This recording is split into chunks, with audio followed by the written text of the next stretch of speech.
예수님께서 제자들과 함께 하셨던 마지막 저녁 식사 자리의 모습을 함께 읽었습니다.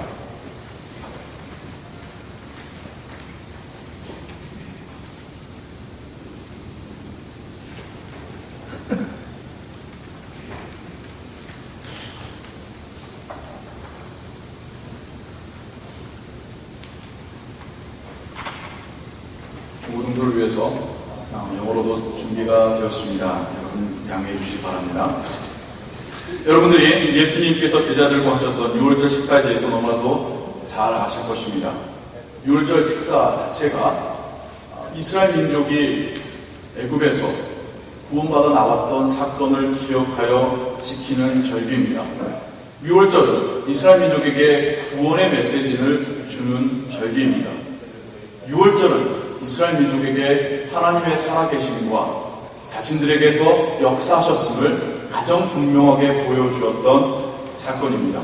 이걸 기념하는 식사 자리를 예수님께서 제자들과 함께하고 계십니다. 그리고 예수님은 이것이 그들과 함께하는 마지막 식사 자리일 것을 너무나도 잘 알고 계셨습니다. 그런데 이 식사에 앞서서 예수님께서는 제자들의 발을 친히 씻기시는 그런 모습을 보여주고 계십니다. 당시에 그 누군가의 발을 씻긴다는 것은 하인이나 하는 굉장히 천한 일이었습니다. 근데 그것을 선생님이시고 리더였고 구주이신 예수님께서 직접 허리에 수건을 동이시고 대야에 물을 담아서 제자들의 발을 씻기시죠. 제자들이 놀랍니다. 특히 베드로는 어떻게 저를 씻기십니까? 차라리 제가 해드려야죠. 그런 대화가 오고 갑니다. 그리고 마침내 예수님께서 제자들을 다 씻기신 이후에 14절부터 15절을 보시면 내가 너희들에게 본을 보였으니 이제 너희도 서로가 서로에게 이와 같이 하라 라는 말씀을 하십니다. 그리고는 여러분도 다 아시다시피 성찬 마지막 자리에서 예수님께서 제자들에게 빵을 나눠주시면서 이것은 너를 위하여 찢기는 나의 살이다. 잔을 건네주시면서 이것은 너를 위하여 흘리는 나의 피다라고 말씀하죠. 그렇기 때문에 이 상황 속에서 우리가 지금까지 알기로는 예수님께서 너희들도 서로 이와 같이 하라 하셨던 그 말씀을 예수님이 제자들의 발을 씻기셨듯이 그 의미는 섬김의 의미이기 때문에 서로가 서로를 섬겨라 라는 말씀으로 우리가 자주 이해를 합니다. 그래서 낮은 자가 천국에 있으면 크게 되리라 그 말씀을 가지고 이 세상에서 다른 사람을 섬기는 자가 하나님의 축복과 하나님의 높이 들리심을 받게 될 거다. 우리가 그렇게 이해하죠. 서로 섬기자, 서로 상대방을 높이자, 우리 그런 이제 적용들을 많이 하곤 합니다. 근데 저는 오늘 이 말씀을 여러분과 조금 다른 관점에서 보기를 원합니다. 먼저 예수님께서 제자들의 발을 씻기셨음을 한번 떠올려 보시죠. 여러분, 구약의 제사 가운데 물로 씻는 행위가 있습니다. 큰 대야에 담긴 물로 먼저 제사장들의 손과 발을 씻어서 제사장들의 죄를 씻은 다음에 그 다음에 제사장들이 제사를 집례할 수 있었습니다. 그리고 예수님도 베드로에게 말씀하시기를 온 몸이 깨끗하나 발만 더러우니라. 여기 담긴 의미는 무엇입니까? 예수님을 영접함으로 인하여서 우리가 죄 용서 받았지만 우리 매일의 삶 가운데 우리가 여전히 짓고 있는 죄들이 있다라는 것을 이 죄를 씻으시는 의미로서 제자들의 발을 씻고 계시는 것이죠. 예수님의 씻기심은 단순히 그들을 먹이시거나 그들을 격려하시는 의미로서의 섬김이 아닙니다. 예수님의 씻김은 그들의 죄를 용서하시는 것입니다.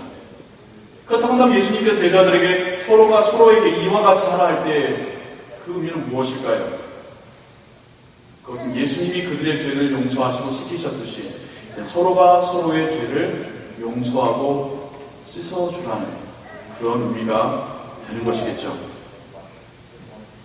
오늘 우리가 함께 읽은 이 짧은 구절은 우리에게 분명한 이야기들을 하고 계십니다. 제자들에게 하셨듯이 예수님 먼저 우리의 죄를 씻어주셨습니다. 디트리히 보니웨퍼가 이런 말을 했죠. 오늘날 기독교는 값싼 은혜를 팔고 있다. 회개가 없는 은혜, 회개하지 않고도 괜찮다고 말하는 그 복음을 값싸게 만들고 있다라고 자조적으로 이야기한 바가 있습니다. 우리에게 예수님의 은혜는 우리의 죄를 용서하심입니다. 우리가 먼저 주님으로 인하여서 우리의 죄가 씻음 받았습니다. 그리고 주님은 우리에게 주님이 그런 본을 보이셨듯이 우리가 서로에게 이와 같이 하라고 분명하게 명령하고 계십니다. 서빙은 단지 다른 사람에게 음식 건너주는 게 섬김이 아닙니다. 단지 다른 사람에게 좀 더 좋은 자리에 앉혀주는 게 섬김이 아닙니다. 단지 다른 사람 좀 더 칭찬해 주는 것이 섬김이 아닙니다. 예수님께서 우리에게 본으로 보여주신 섬김은 그의 죄를 용서해 주는 것입니다. 그의 죄를 용서해 줄 때가 진정한 섬김의 시작입니다. 예수님은 제자들에게 밖으로 나가서 다른 사람의 발을 씻겨주라는 것을 말씀하신 게 아니라 그 제자의 공동체에서 먼저 서로의 발을 씻겨주라라고 말씀하고 계시죠. 그럼 누구겠습니까? 우리가 용서함으로 섬겨줄 그 사람은 누구겠습니까? 우리의 가까이 있는 사람들입니다. 부부간에 남편이 아내를 용서할 때의 진정한 섬김이 거기서부터 시작됩니다. 아내가 남편을 용서하실 때에 그때부터 섬김이 시작됩니다. 용서할 거 없다고요? 아니죠. 우리는 관계 속에서 다 상처를 갖고 있지 않습니까? 묻어두고 그냥 덮어두고 포기하고 살았던 것이 우리 마음의 상처들 아닙니까? 나의 가장 가까운 사람, 내가 가장 사랑하지만 그러나 나에게 상처를 줬던 그 사람에 대하여서 용서하는 것이 그 사람에 대한 섬김의 시작입니다. 부모님들이 우리 자녀들을 용서하셔야 됩니다. 자녀들로부터 받았던 그 상처와 자녀들에 대한 그 미움들 용서하셔야 됩니다. 그때부터 자녀들을 사랑으로 섬기시고 양육하실 수 있는 겁니다. 우리의 자녀들과 부모님에 대하여 원망과 미움과 아픔이 있지요. 용서하실 때에 부모님을 섬기는 것이 시작될 수 있습니다. 여러분의 직장 동료, 여러분 용서하십시오. 거기서부터 섬김이 시작됩니다. 여러분이 흔히 만나는, 쉽게 만나는 여러분의 가까운 사람들, 그 사람들부터 용서하십시오. 그게 예수님께서 우리에게 명령하신 말을 실천하는 모습일 것입니다. 코르텐 붐이라는 여사가 있습니다. 그 예전 세계 대전 때 어린 소녀였어요. 근데 그의 가족들이 유태인들이 나치에 의해서 잡혀가면 수용소 가서 뭐 고문당하거나 죽는다거나 그런 걸 너무 잘 알았기 때문에 자기 집 벽장에다가 혹은 벽을 뜯어서 많은 유태인들을 숨겨서 살려줬던 가족의 어린 딸이었습니다. 그런데 이 사실이 나치군에 알려지게 되고 이 가족마저도 함께 포로 수용소에 잡혀가게 되고 거기서 숱한 고문과 치욕적인 일을 많이 당하게 됩니다. 정말 값어치없게 사람의 목숨이 끊겨지고 죽임당하던 그 상황 속에서 이 어린 소녀도 이제 죽을 위기에 처하게 되는데 정말 드라마틱하게 세계대전이 끝이 나고 그 수용소에서 이제 생존자로서 살아남게 되었습니다.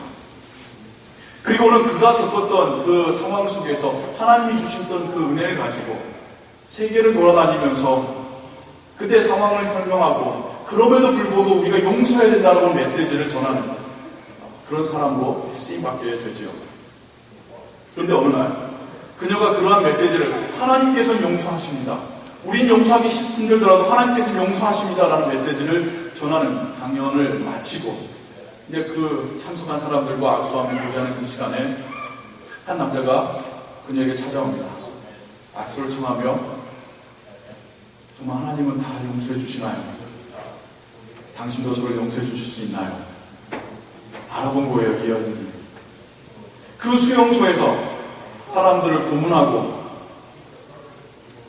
여자 죄수들에 대하여 성적 수치심을 느끼는 고문을 가하고 사람들을 쉽게 죽였던 그 사람들 중에 한 명이었던 남자였던 것이죠.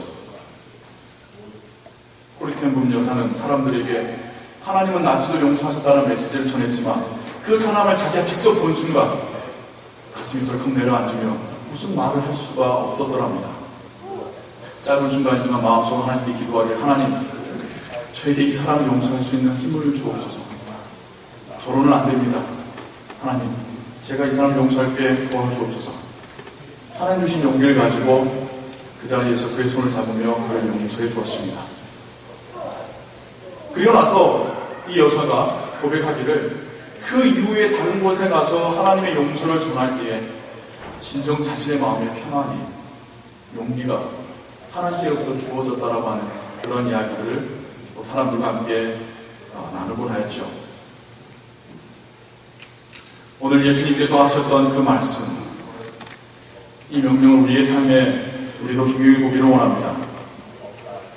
먼저 우리는 주님께서 십자가에서 죽으셨으므로 우리의 죄가 먼저 용서받았음을 고백해야 합니다. 오늘 우리는 주님께서 베푸셨던 그 만찬에 함께 참여할 것입니다. 찢겨지는 빵과 부어진 그 붉은 포도잔을 보시면서 나의 죄가 먼저 씻기셨음을 믿고 고백하시기 바랍니다. 다음으로 하나님은 우리에게 예수님께서 우리의 죄를 용서하셨듯이 이제는 우리가 나의 가까운, 나의 사랑하는 사람부터 용서해야 함을 명령하셨다는 사실을 또한 우리 마음에 새기는 시간 되기를 소원합니다. 용서하지 않고는 우리 신앙생활할 수 없습니다. 용서하지 않고는 우리의 마음 안에 하나님의 은혜가 찾아올 수 없습니다. 용서하지 않고는 다른 누군가를 사랑하거나 섬기는 것은 불가능합니다. 주님은 우리에게 말씀하고 계십니다.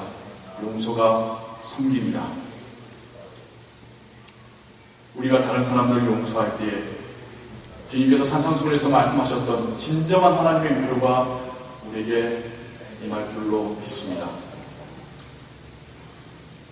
하나님께서 지금 우리와 하여금 용서하기를 원하시는 그 사람이 우리 주변에 있습니다. 오늘 주의 만찬을 대하실 때에 하나님 주신 음성에 결단하시기 바랍니다. 하나님, 용서하겠습니다. 코리텐붐 여사는 나치 병사도 용서했습니다. 하나님, 저도 용서하겠습니다. 저에게 용서할 수 있는 은혜와 용기를 주옵소서. 용서할 때에 우리가 진정 주님의 만찬에 참여할 그 은혜가 우리에게 임할 줄로 믿습니다. 그리고 주님의 주신 이 은혜를 가지고 살아가는 우리 신앙의 삶이 될 줄로 믿습니다. 함께 기도하겠습니다. 하나님 아버지, 이 시간 우리가 감사함으로 기도합니다. 하나님, 그렇습니다. 하나님께서는 먼저 우리의 죄를 용서해 주셨습니다. 하나님이 먼저 우리의 죄를 깨끗게 씻어 주셨습니다. 그리고 주님은 우리에게 너희도 이와 같이 하라라고 명령하십니다.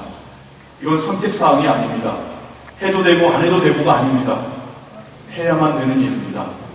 해야만 우리가 주님의 제자가 될 수 있습니다. 해야만 우리 마음에 진정한 평안과 은혜가 회복될 수 있습니다.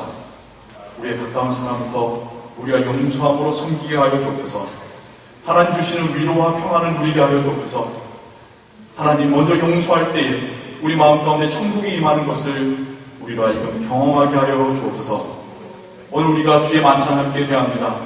제자의 심정으로 대하니 하나님, 주님께서 우리에게 주신 그 명령 우리 마음에 새기고 결단하는 시간 되게 하여 주옵소서.